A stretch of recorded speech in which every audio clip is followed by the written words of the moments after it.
Buenos días o buenas tardes o buenas noches. No sé qué horario tengas tú en este momento, pero bienvenido a mi canal.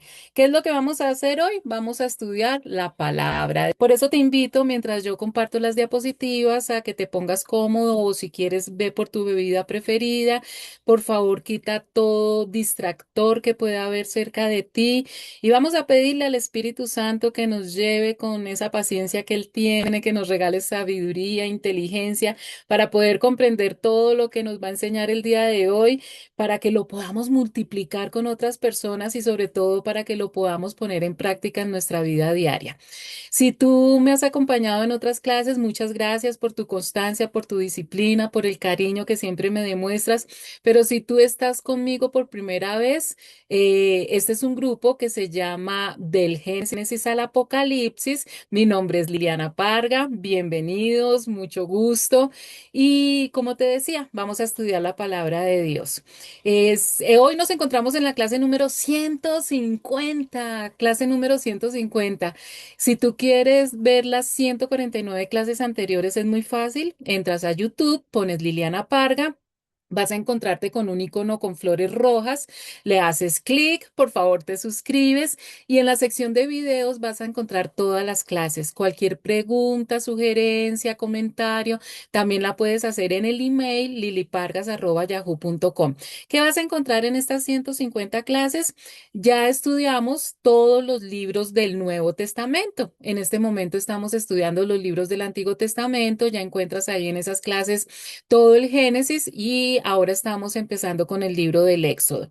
Lo que hacemos siempre es que recordamos los puntos claves de la clase anterior para que las personas que me han venido acompañando pues empaten la historia que vimos hace 8 días con la historia que vamos a seguir hoy, o si tú vienes por primera vez para ponerte en contexto. Sin embargo, te aconsejo que por favor comiences desde el principio, desde la clase número 1, o si te gusta mucho todo lo que tiene que ver con escatología, desde la clase número 93 empezamos a estudiar el libro del Apocalipsis. ¿Qué hemos visto? ¿Qué vimos la clase pasada? Vemos cómo después de que Dios utiliza a Moisés como ese gran instrumento para sacar al pueblo de Israel de 400 años de esclavitud en Egipto, que muestra a Dios ese gran poder a través de 10 plagas que caen sobre Egipto y van entonces camino a la tierra prometida.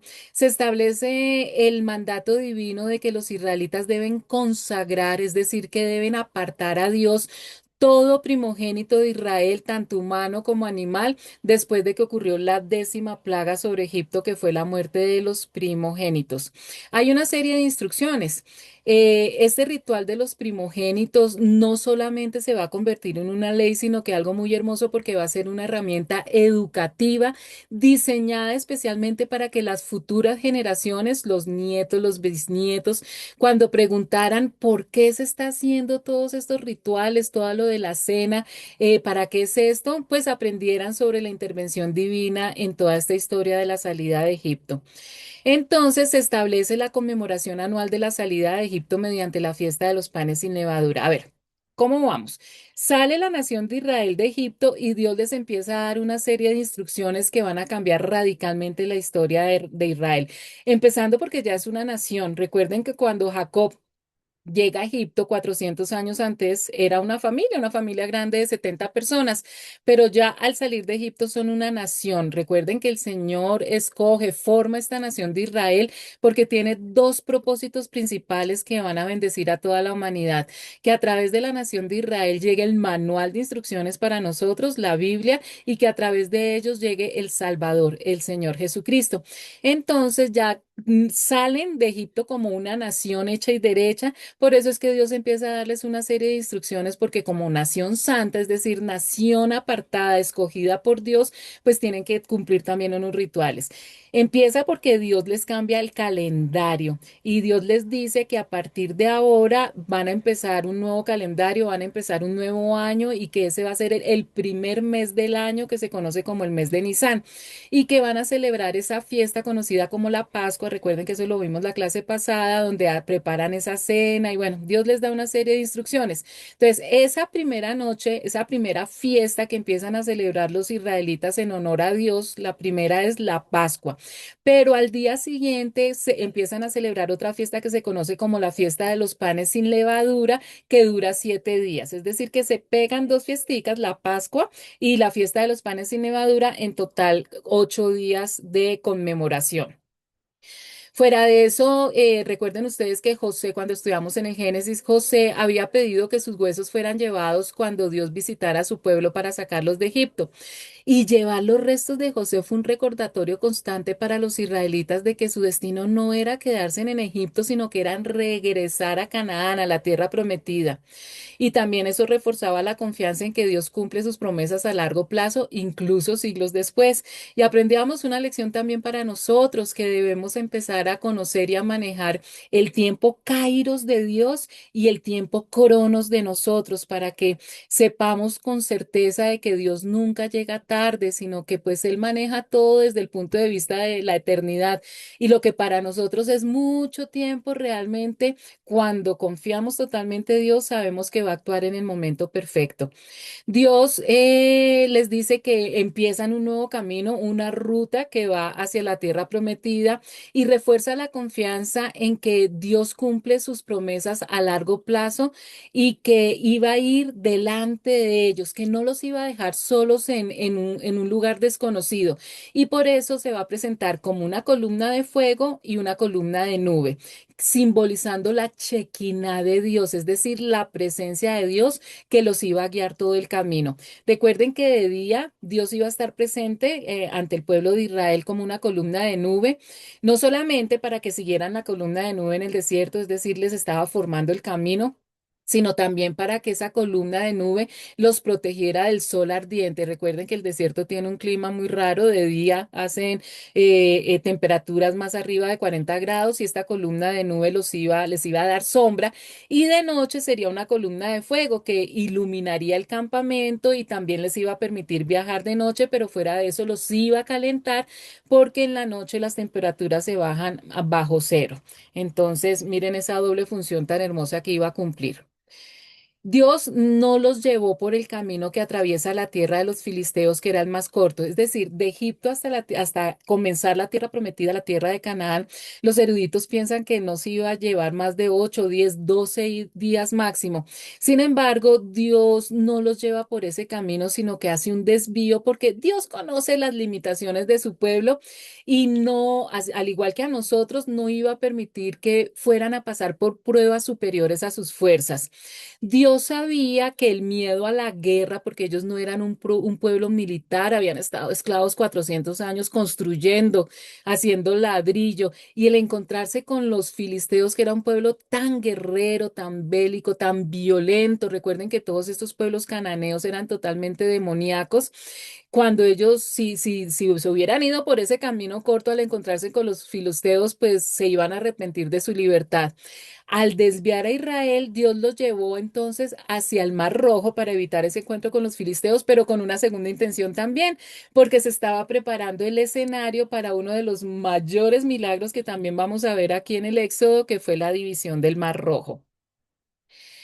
¿Qué vimos más? Entonces definitivamente no fue un error de ruta, sino una trampa planeada para atraer el ejército egipcio. Nosotros pensamos que Dios ya había acabado con los egipcios con ese último juicio de la muerte de los primogénitos, que fue bien dura, pero no. Dios tenía otra cosa preparada para ellos, porque Dios conoce el corazón del faraón y de todos sus habitantes.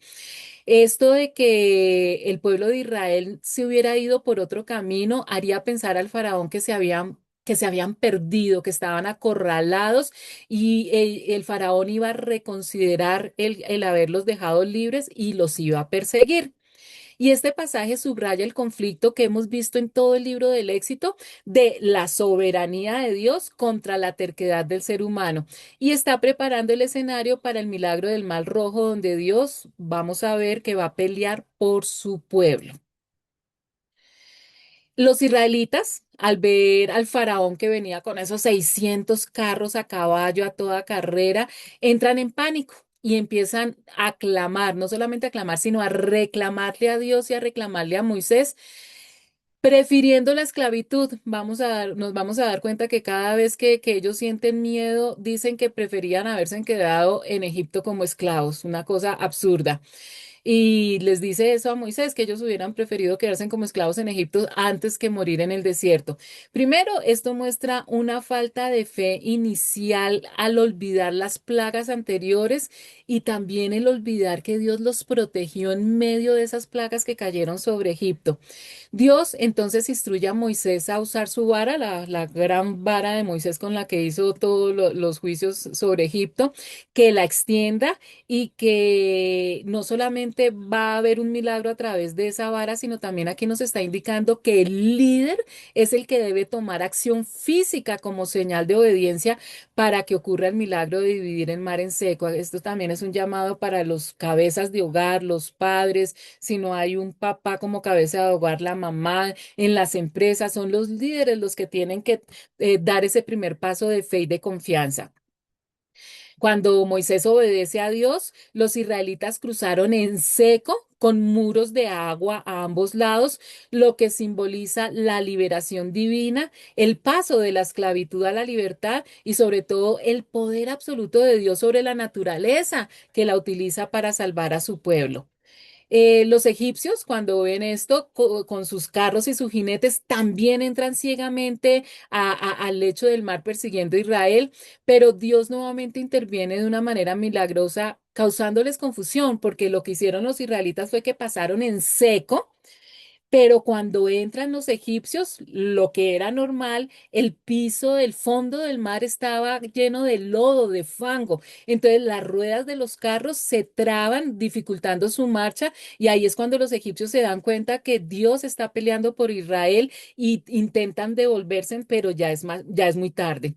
Siguiendo la orden divina, Moisés extiende su mano y al amanecer, todo esto duró toda la noche el cruce de Israel de una orilla a otra. Ya cuando iba a amanecer y Moisés obedece a Dios, el mar vuelve a su cauce y el ejército del faraón es cubierto y ahogado por las aguas sin que quede ni uno solo de ellos con vida. Y este pasaje nos está enseñando que la obediencia a Dios primero lleva a la victoria, que Dios puede abrir caminos donde humanamente no existen, demostrando su poder una vez más, un poder absoluto sobre cualquier tipo de obstáculo que se presente. Ya en la otra orilla, el pueblo de Israel, que recuerden ustedes que son como casi 3 millones de personas que están cruzando, pues al ver semejante milagro y al ver que sus enemigos desaparecen totalmente de la faz de la tierra, tienen un gozo imposible de describir, empiezan a bailar, empiezan a cantar y Moisés compone, se conoce como el cántico de Moisés o el cántico del mar, que es un himno de victoria y alabanza celebrado por los israelitas después de haber cruzado en seco el Mar Rojo. Este cántico exalta a Dios como guerrero, como liberador, describe la destrucción del ejército egipcio y también profetiza la entrada a la tierra prometida, estableciendo la soberanía de Dios. Pero no bastó con esta alegría a través de Moisés, sino que también María o Miriam, la hermana de Moisés, lidera a todas las mujeres con panderos y danzas para seguir cantando alabanzas, resaltando la victoria divina y la libertad obtenida. Tras la liberación del Mar Rojo, sin embargo, Dios los sigue poniendo a prueba porque también son lecciones para nosotros hoy en día, porque Dios nos pone a prueba todos los días. Nosotros estamos en un curso intensivo de paciencia y de fe, y al igual que aquí, después de esta gran victoria, Dios nuevamente les pone una prueba para su fe. Resulta que en el desierto, después de 3 días, se encuentran con sed, encuentran unos manantiales, pero cuando van a beber el agua está amarga. El sitio se llamaba Mara, que significa amargo. Y ellos empiezan a murmurar, empiezan a quejarse por la falta de agua potable. Moisés entonces clama a Dios, quien le muestra un árbol que al ser echado al agua la hace dulce, demostrando que Dios provee y transforma cualquier tipo de amargura que tengamos en nuestra vida por una vida llena de bendiciones y una vida dulce. Dios entonces en este momento se revela como Jehová Rafa y vamos a empezar a ver una serie de nombres. Empezamos con el gran nombre de Dios que es el tetragramatón. ¿Recuerdan ustedes cuando se le presenta por primera vez a Moisés diciendo yo soy, que nos muestra a Dios como ese eterno presente? Y aquí vamos a aprender varios nombres de Dios que nos muestran el carácter, algún atributo especial de Dios. Aquí se presenta como Jehová Rafa, que significa el Señor es tu sanador. Tras la prueba de las aguas amargas en Mara, condicionando la protección física y la salud del pueblo a la obediencia a sus mandamientos, con este nombre Dios nos está demostrando que si lo obedecemos, Él también tiene todo el poder y toda la voluntad para sanarnos física y emocionalmente. Después de la amargura, es decir, de Mara, Dios lleva al pueblo a un sitio llamado Elín, un lugar de abundancia con 12 manantiales y 70 palmeras, un oasis paradisiaco. Y esto enseña que siempre tras la prueba y la obediencia, que es lo que nos permite pasar la prueba, Dios provee descanso y refrigerio. Y Dios sigue trabajando con nosotros exactamente igual. Siempre ha trabajado con la humanidad de la misma manera. El pasaje subraya la transición de la queja del pueblo a la confianza en la provisión divina y el cumplimiento de la ley. Y chicos, entonces aquí continuamos con tema nuevo. Vamos entonces a estudiar Éxodo capítulo 16, versículos del 1 al 3.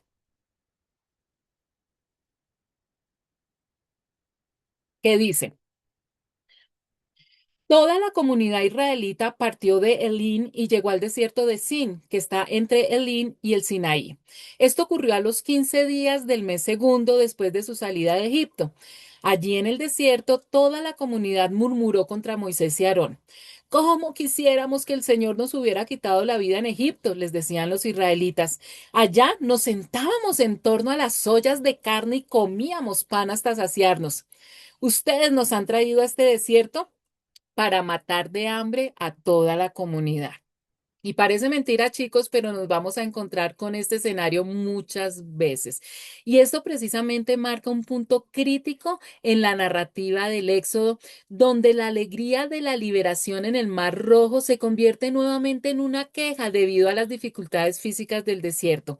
Este pasaje nos está relatando cómo el pueblo de Israel empieza a sentir hambre, empieza a murmurar contra Moisés y Aarón, recordando falsamente, yo no sé de dónde sacan esa idea.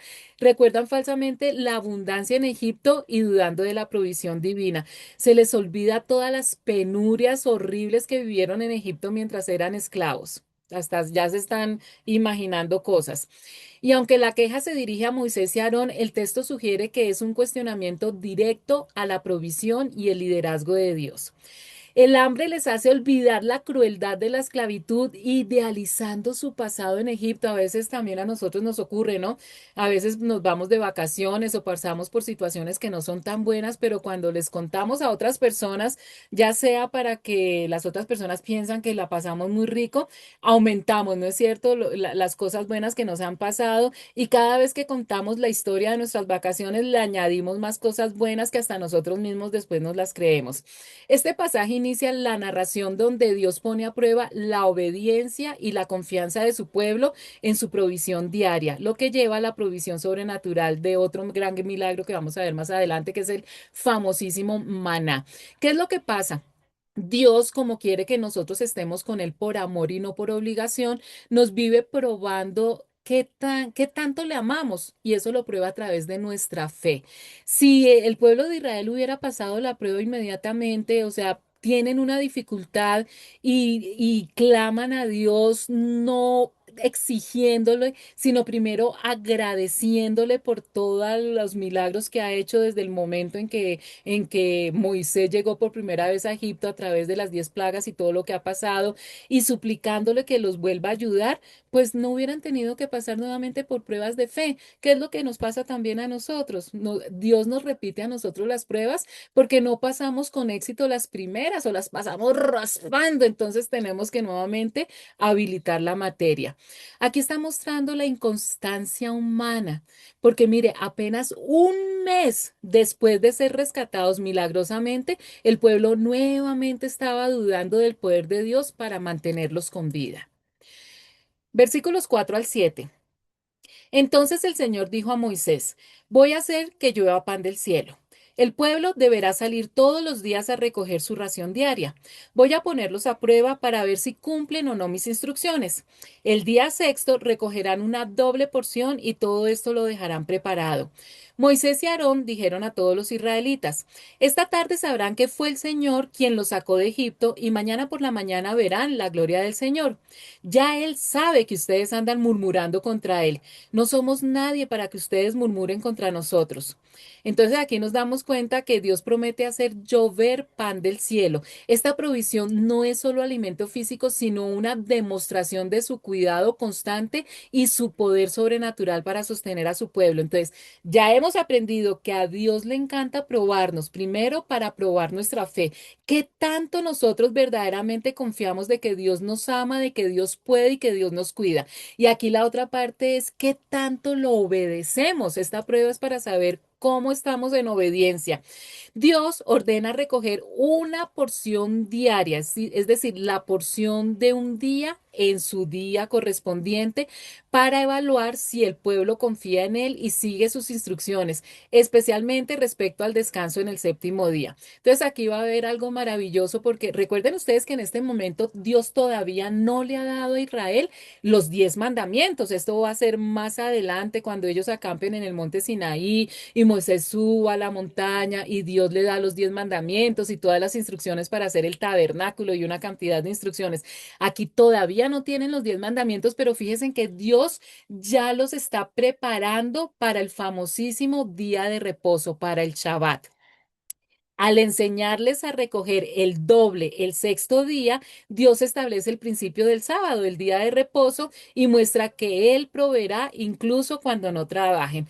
Recuerde que al igual que la creación, que Dios utilizó 6 días y en el séptimo día descansó, no era porque Dios necesitara descanso, no, Dios no lo instituyó por Él, sino por nosotros, para enseñarnos no solamente la importancia del trabajo, que es vital, tanto que la Biblia dice que el que no trabaje, que no coma, sino también la importancia del descanso para aquellas personas que son laboradictas y que no distinguen un día del otro. Entonces son instrucciones puntuales que nos están enseñando a nosotros a través de la experiencia vívida que está teniendo la nación de Israel. Versículos del 8 al 10.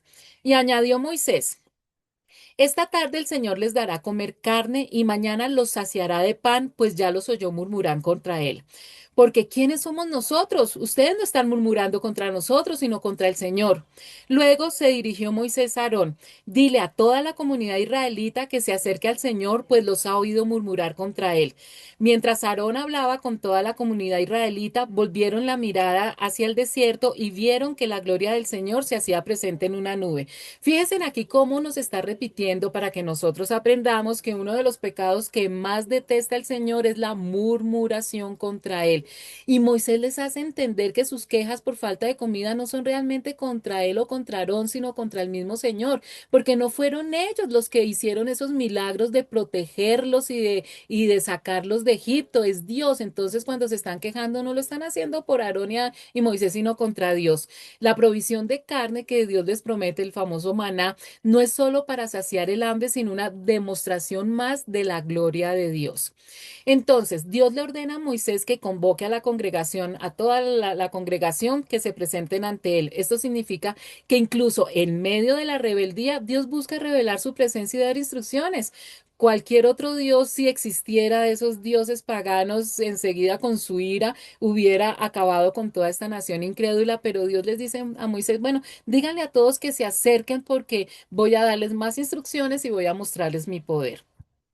Mientras Aarón habla, la congregación mira hacia el desierto y ve la gloria de Jehová reflejada en una nube. Todos están ahí quejándose. Moisés y Aarón nuevamente les están diciendo que confíen en Dios, que Dios los va a cuidar y a lo lejos ven que se acerca una gran nube. Esta manifestación visual confirma la presencia divina y también valida el mensaje de Moisés, ¿no? Porque ellos no solamente desconfiaban de Dios, sino cada rato también desconfiaban de Moisés. Versículos 11 al 16. El Señor habló con Moisés y le dijo, han llegado a mis oídos las murmuraciones de los israelitas. Diles que antes de que caiga la noche comerán carne y que mañana por la mañana se hartarán de pan. Así sabrán que yo soy el Señor su Dios. Esa misma tarde el campamento se llenó de codornices y por la mañana una capa de rocío rodeaba el campamento. Al desaparecer el rocío sobre el desierto quedaron unos copos muy finos semejantes a la escarcha que cae sobre la tierra. Como los israelitas no sabían lo que era, al verlo se preguntaban unos a otros, ¿y esto qué es? Moisés les respondió, es el pan que el Señor les da para comer. Y estas son las órdenes que el Señor me ha dado. Recoja cada uno de ustedes la cantidad que necesite para toda la familia, un gomer por persona. Entonces, a pesar de la actitud quejumbrosa de Israel, quienes recordaban con nostalgia la comida de Egipto olvidando su esclavitud, Dios responde con compasión, no con ira. Dios le dice a Moisés que ha oído las murmuraciones y promete darles carne, esta vez en forma a través de las codornices, que por la tarde van a poder comer carne y que por la mañana van a poder comer pan para demostrarles que es Dios quien es su Señor, los cuida y les provee lo que necesitan.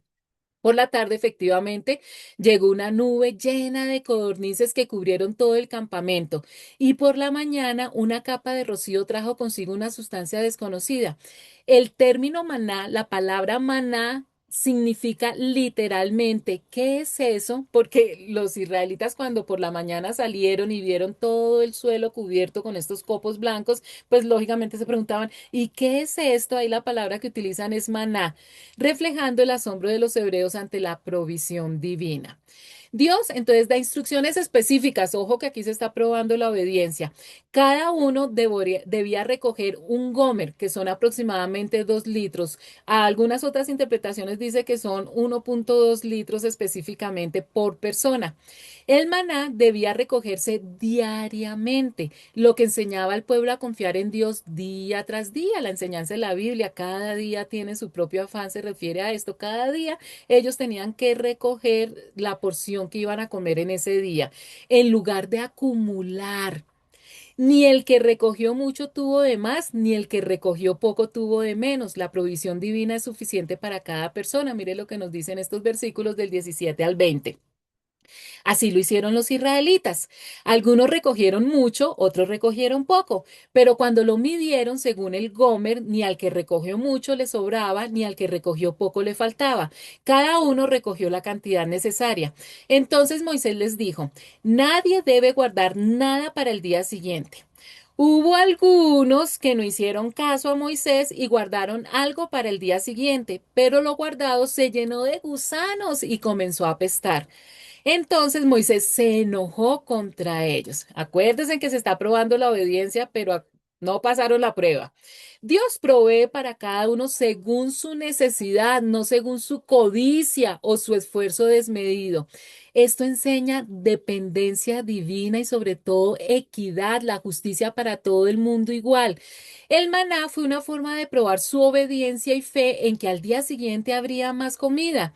Dios es suficiente y su provisión no se basa en el acaparamiento humano, sino en su gracia divina. Ninguno deje nada de ello para mañana. Fue la instrucción clara y concisa. Sin embargo, algunos desobedecieron, guardaron parte del maná y este se llenó de gusanos, se dañó y apestaba, olía horroroso. La desobediencia se origina en el miedo a la escasez y en la falta de fe en la provisión constante de Dios, que es lo mismo que sentimos hoy en día. El maná se corrompió porque querían confiar en sus propias reservas en lugar de confiar en la provisión diaria de Dios. La desobediencia a los mandamientos de Dios trae lo mismo, consecuencias negativas y corrupción de lo que se intenta asegurar egoístamente. Eso de acaparar, Dios detesta a aquellas personas que cuando hay escasez acaparan alimento o cualquier cosa para después venderlo muchísimo más costoso. Desde este momento ya se está diciendo cómo Dios detesta a estas personas. Versículo 21 al 24. Todas las mañanas cada uno recogía la cantidad que necesitaba, porque se derretía en cuanto calentaba el sol. Pero el día sexto recogieron el doble, es decir, 2 gomer por persona. Así que los jefes de la comunidad fueron a informar de esto a Moisés. Esto es lo que el Señor ha ordenado, les contestó. Mañana sábado es día de reposo consagrado al Señor. Así que cuezan lo que tengan que cocer y hiervan lo que tengan que hervir. Lo que sobre, apártenlo y guárdenlo para mañana.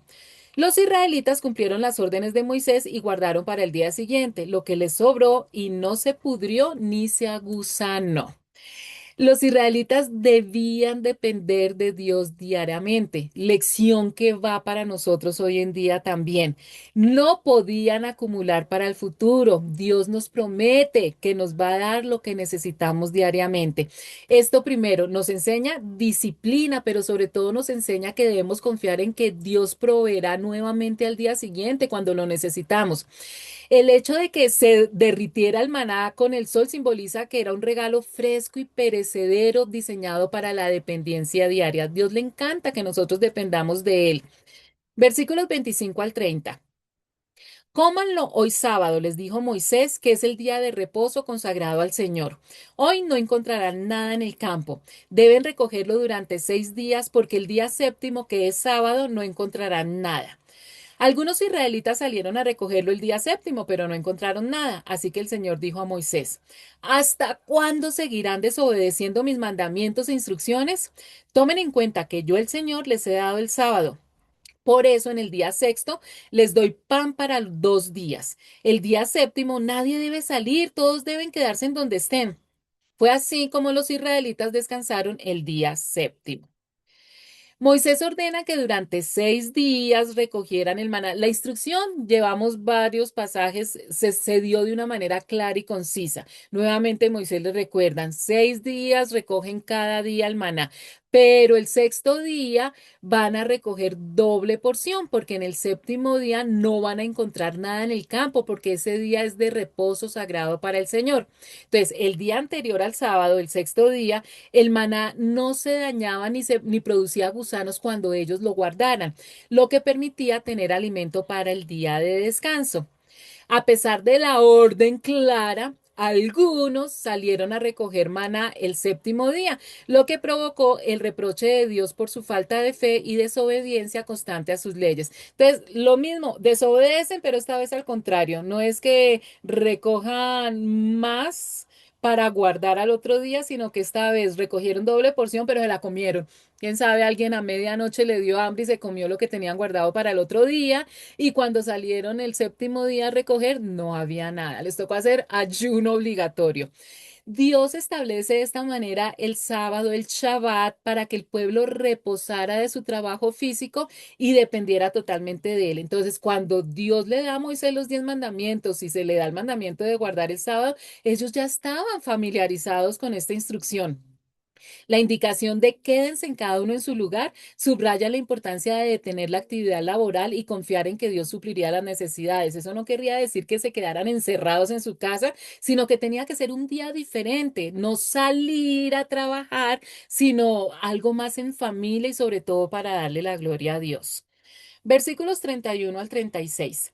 Y llamaron al pan maná. Era blanco como la semilla de cilantro y dulce como las tortas con miel. Esto es lo que ha ordenado el Señor, dijo Moisés.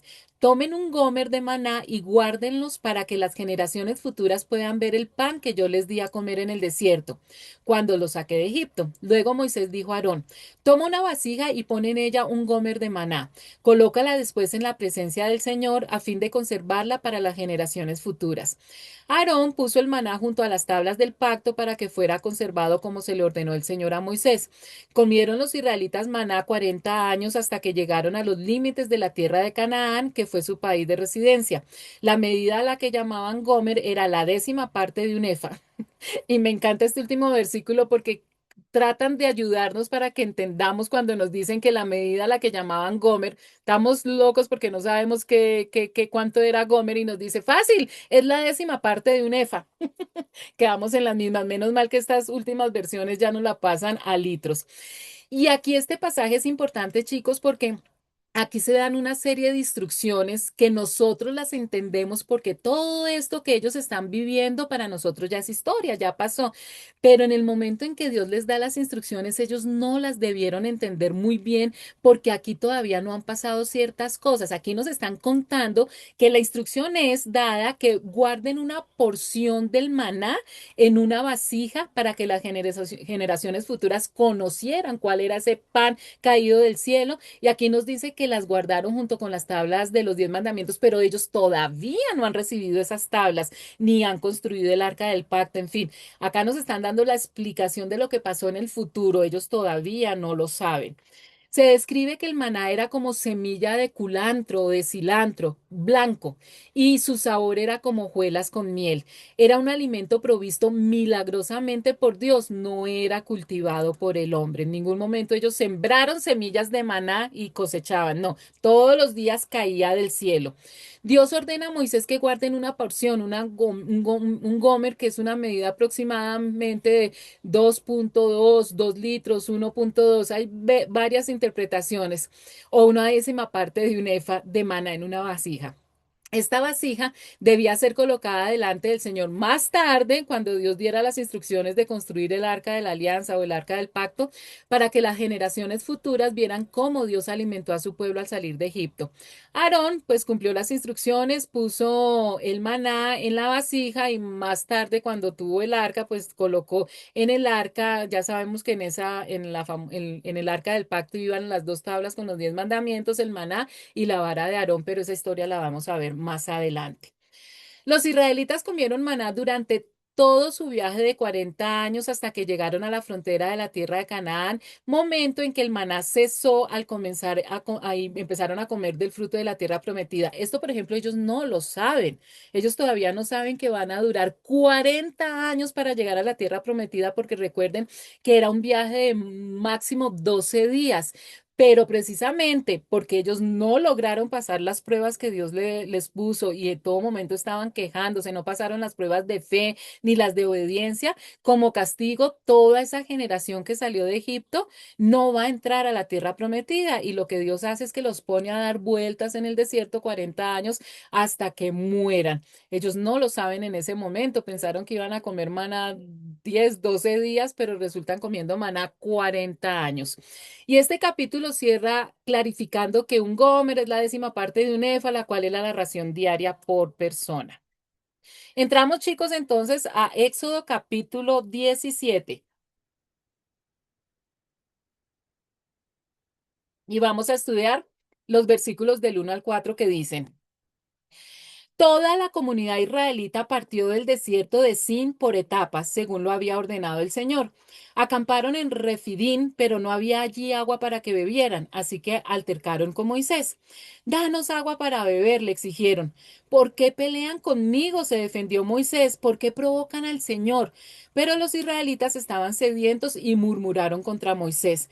¿Para qué nos sacaste de Egipto?, reclamaban. Solo para matarnos de sed a nosotros, a nuestros hijos y a nuestro ganado. Clamó entonces Moisés al Señor y dijo: ¿Qué voy a hacer con este pueblo? Solo falta que me maten a pedradas. Y parece mentira, pero nuevamente nos encontramos en la misma situación. Cuando ellos acampan en Refidín siguiendo la guía divina, no encuentran allí pozos de agua. Y esto subraya que seguir la voluntad de Dios no exime de enfrentar dificultades físicas o pruebas. Lo vivimos nosotros día a día. El hecho de que nosotros obedezcamos al Señor plenamente, eso no nos garantiza que vamos a llevar una vida totalmente sin dificultades. ¿Por qué? Porque vivimos en un planeta, en una tierra que está bajo maldición como consecuencia del pecado original, y todavía estamos teniendo este cuerpo, esta carne que nos lleva, que nos lleva a pecar. Estamos inclinados a pecar y por ende, pues también recibimos consecuencias por el pecado. Entonces, debemos, porque sería peor si no obedecemos a Dios, pero eso no nos garantiza que no tengamos problemas. El mismo Jesucristo nos dijo eso, ¿no? En todo caso, ante la necesidad física, hambre, sed, el pueblo nuevamente pelea con Moisés y le exige agua diciendo, ¿por qué nos hiciste subir de Egipto para matarnos de sed? Nuevamente regresan al pasado y eso lo vemos tanto. Yo no sé si ustedes tienen familiares, pero yo sí los tengo, que diariamente, las 24 horas del día, 7 días a la semana, lo único que hablan es todo su sufrimiento del pasado. No disfrutan ninguna bendición del presente por estar en el pasado. Esto le pasó a todos estos israelitas. Su memoria espiritual falló porque olvidan las provisiones anteriores, solo recuerdan la mano, olvidan los juicios, olvidan que el mar rojo se abrió, olvidan el maná, olvidan la carne, toda la protección y las bendiciones de Dios y solamente cuestionan el liderazgo de Dios y el de Moisés. Moisés, con justa razón, y eso que en la Biblia dicen que Moisés es uno de los hombres más mansos que hay, pero cualquiera le saca el bloque esta manera de comportarse de los israelitas, lo recrimina y dicen, pero mire que lo recrimina no porque por él, sino está defendiendo a Dios. Dicen, su comportamiento a mí no me hace daño. Ustedes están tentando a Dios, le están sacando la paciencia a Dios.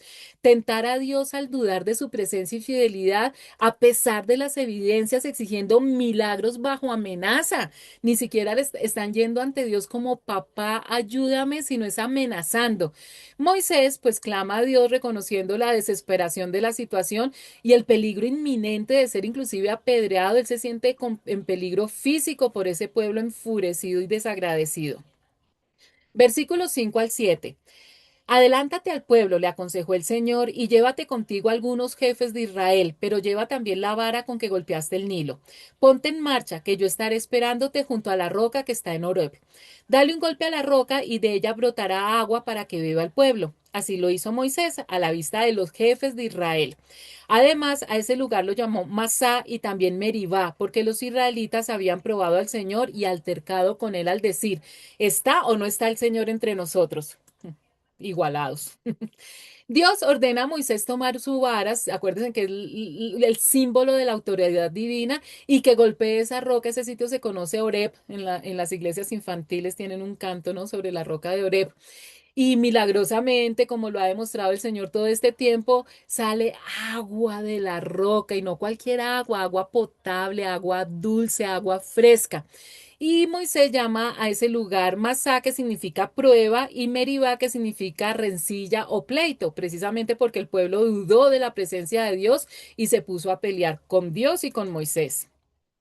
A pesar de la desconfianza del pueblo, Dios no les castiga de inmediato, pero ya se van a dar cuenta, sino que muestra su gracia proveyendo agua. El pasaje enseña que la verdadera fe implica confiar en el liderazgo y provisión de Dios, incluso en tiempos de escasez. Es que ahí es donde se prueba verdaderamente la fe, no cuando tenemos a todo marchando divinamente. Cuando todo es bendiciones y todo es felicidad, no necesitamos fe. La fe la necesitamos es cuando estamos en momentos difíciles. Versículos del 8 al 13. Miren lo que pasó por culpa de esa falta de fe y esa desobediencia.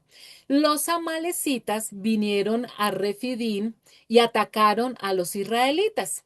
Entonces Moisés ordenó a Josué, escoge algunos de nuestros hombres y sal a combatir a los amalecitas. Mañana yo estaré en la cima de la colina con la vara de Dios en la mano. Josué siguió las órdenes de Moisés y presentó batalla a los amalecitas. Por su parte, Moisés y Aarón y Hur subieron a la cima de la colina. Mientras Moisés mantenía los brazos en alto, la batalla se inclinaba en favor de los israelitas, pero cuando las bajaba se inclinaba en favor de los amalecitas. Cuando Moisés se le cansaron los brazos, tomaron una piedra y se la pusieron debajo para que se sentara en ella. Luego Aarón y Hur sostuvieron sus brazos, uno el izquierdo y el otro el derecho, y así Moisés pudo mantenerlos firmes hasta la puesta del sol. Fue así como Josué derrotó al ejército amalecita a filo de espada. Las pruebas que habían tenido, realmente, si ellos hubieran tenido la paciencia y la fe, pues no hubieran por qué tenido que preocuparse porque Dios había probado con creces cómo les daba provisión de alimento y de agua y cómo los cuidaba. pero aquí se está relatando la batalla entre los israelitas y uno de otros de los pueblos más feroces que se encontraban en la tierra de Canaán, que eran los amalecitas, descendientes de Amalek, uno de los reyes más sanguinarios que había.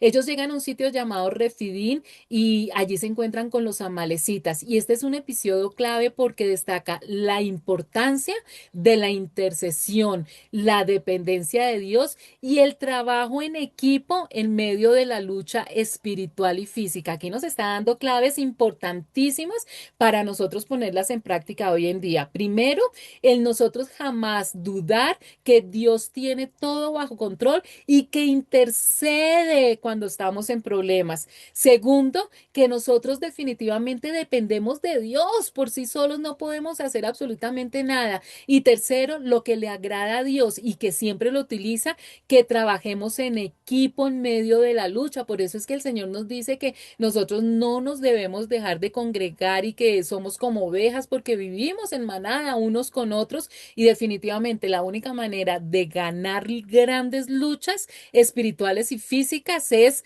dependiendo de Dios y trabajando en equipo. Eso hay que tenerlo en cuenta.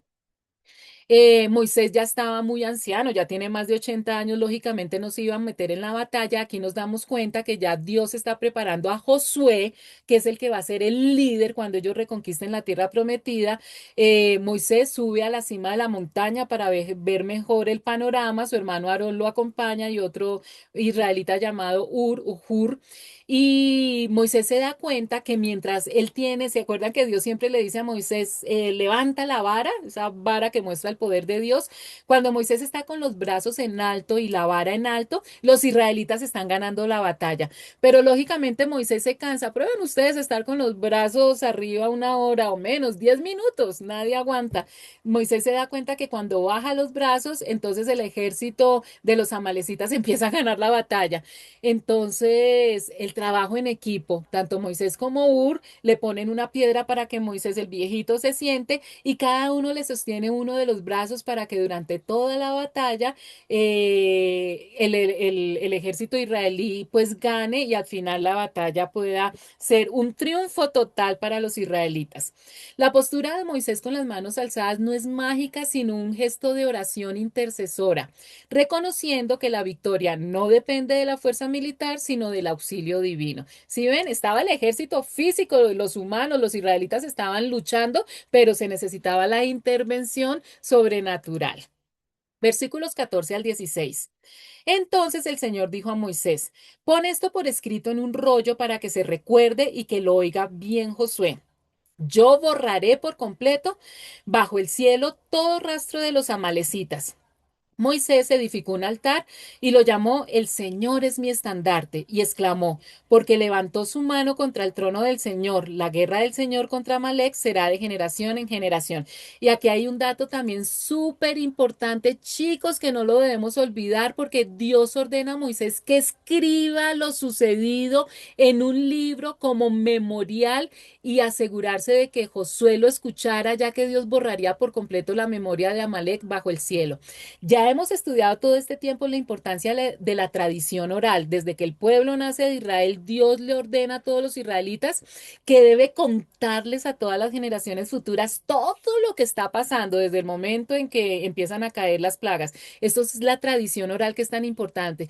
Pero como Dios sabe que la memoria de los seres humanos también es tan mala, a veces añadimos o quitamos cosas, ordena que se escriba, que todo sea un documento escrito, que sea un respaldo también de que todos estos sucesos queden bien plasmados en la historia para que no haya duda de que sí sucedió todo lo que se nos ha enseñado.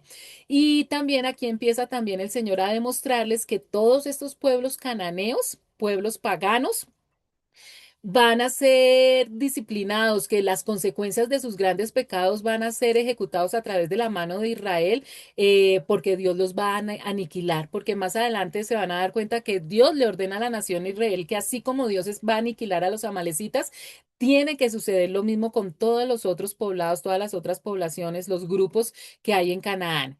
Esto subraya la importancia de recordar la fidelidad de Dios en la lucha contra la oposición. Moisés edifica un altar y lo llama Jehová Nisi. Ya aquí vemos un tercer nombre. Primero, el tetragramatón, yo soy. el Dios eterno presente. Vimos Jehová Rafa, el Señor que nos sana, y aquí está Jehová Nisi. El Señor es mi estandarte, mostrándonos siempre cuando salía un gran ejército, a la cabeza iba un hombre que era un honor para él, llevar un estandarte, una bandera, y pues casi siempre era el primero que caía en batalla. Y aquí nos está diciendo, mire, Jehová es el que va a llevar el estandarte de guerra, Jehová es mi estandarte o mi bandera. El altar simboliza que la victoria no fue por fuerza propia, sino porque Dios lideró y defendió a su pueblo, y a través de estos holocaustos en un altar es que se le da las gracias a Dios. Entramos a Éxodo capítulo 18. Vamos a estudiar los versículos del 1 al 6. Todo lo que Dios había hecho por Moisés y por su pueblo Israel, y la manera como el Señor había sacado a Israel de Egipto, llegó a oídos de Jetro, sacerdote de Madián y suegro de Moisés.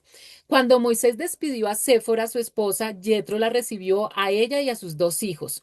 Uno de ellos se llamaba Gersón, porque dijo Moisés: soy un extranjero en tierra extraña. El otro se llamaba Eliezer, porque dijo: el Dios de mi padre me ayudó y me salvó de la espada del faraón. Jetro fue al desierto para ver a Moisés, que estaba acampando junto a la montaña de Dios. Lo acompañaban la esposa y los hijos de Moisés. Jetro le había avisado: yo, tu suegro Jetro, voy a verte. Me acompañan tu esposa y tus 2 hijos. Ay, bueno, ya pasa ese escenario de esa batalla genial, como Dios les da la victoria, y nuevamente entra en escena personajes que se nos habían olvidado. Aquí se narra el reencuentro de Moisés con su suegro Jetro, que era el sacerdote de Madián, que le trae de vuelta a su esposa Séfora y a sus 2 hijos Gersón y Eliezer. ¿Se recuerdan ustedes que la última vez que nosotros supimos de Séfora era cuando Dios había mandado a Moisés a que fuera a Egipto para sacar a los israelitas de la esclavitud? ¿Se acuerdan que Dios iba a matar a Moisés porque su hijo no estaba circuncidado, y Séfora tuvo ese discernimiento espiritual, rápidamente lo circuncidó? Pero no volvimos a hablar de Séfora. Resulta que después de que Moisés llegaran a Egipto, al empezar a caer los juicios, pues Moisés decidió devolver nuevamente a Séfora y a sus 2 hijos con su padre Jetro, para protegerlos durante los eventos de la liberación de Egipto.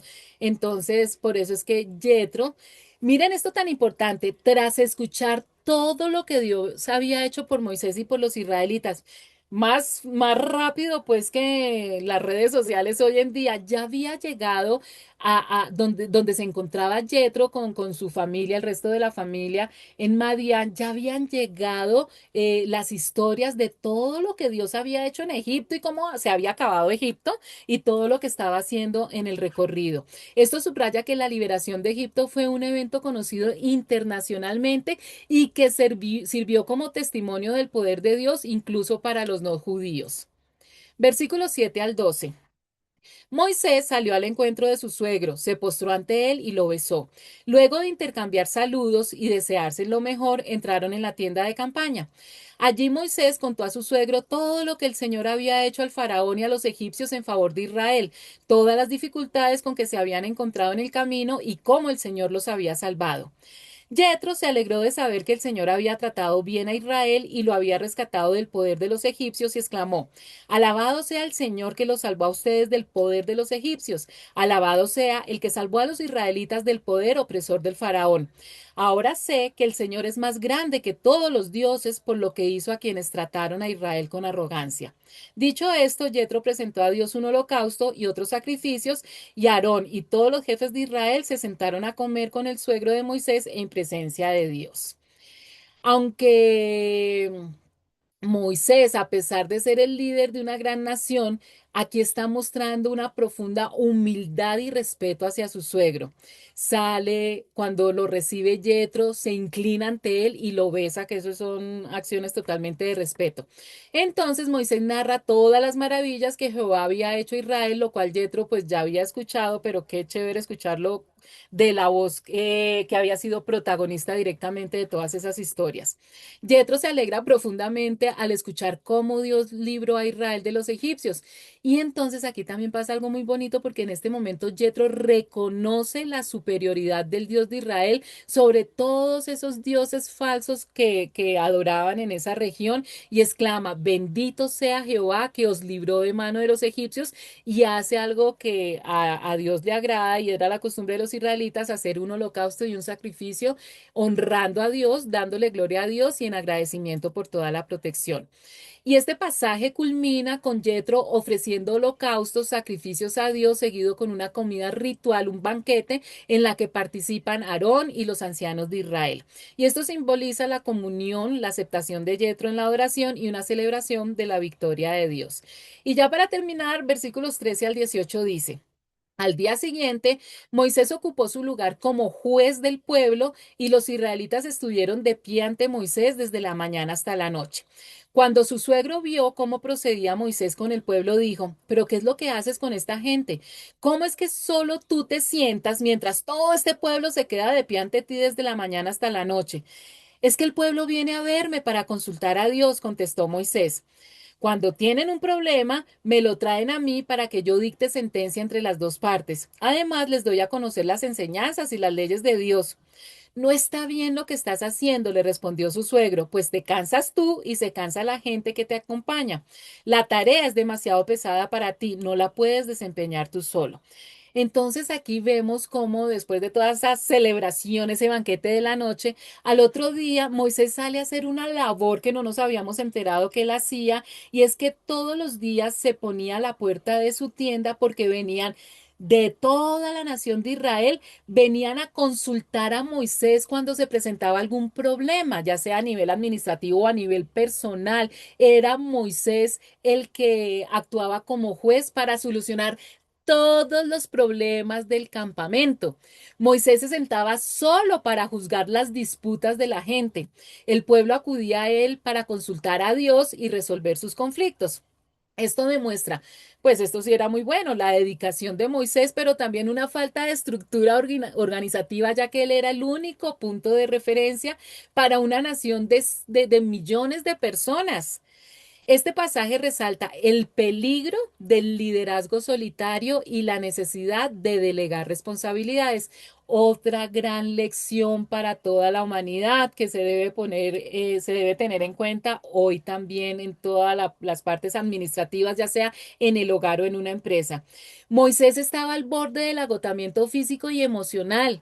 Y la gente tenía que esperar todo el día para ser atendida. Qué mala administración, ¿no? Se parecen a muchos gobiernos. Lo que causaba ¿qué? Ineficiencia. Entonces miren cómo Dios utiliza a Yetro, que ofrece su sabiduría práctica para organizar a la nación, sugiriendo la selección de líderes capaces para manejar los casos menores, mientras que Moisés se encargaría de los asuntos más importantes. 19:23. Oye bien el consejo que voy a darte y que Dios esté contigo. Tú debes representar al pueblo ante Dios y presentarle los problemas que ellos tienen. A ellos los debes instruir en las leyes y en las enseñanzas de Dios y darles a conocer la conducta que deben llevar y las obligaciones que deben cumplir. Elige tú mismo entre el pueblo hombres capaces y temerosos de Dios que amen la verdad y aborrezcan las ganancias malavidas y nómbralos como oficiales sobre 1,150 y 10 personas. Serán ellos los que sirvan como jueces de tiempo completo, atendiendo los casos sencillos y los casos difíciles te los traerán a ti. Eso te aligerará la carga porque te ayudarán a llevarla. Si pones esto en práctica y Dios así te lo ordena, podrás aguantar. El pueblo, por su parte, se irá a casa satisfecho. Y miren qué buena lección y qué buena enseñanza, porque incluso los líderes más espirituales como Moisés no pueden hacerlo todos solos. Escuchen, sobre todo mujeres que están en la casa, esta frase no se les hace conocida, es que si yo no lo hago, nadie lo hace o nadie lo hace bien. Por favor, tenemos que aprender a delegar.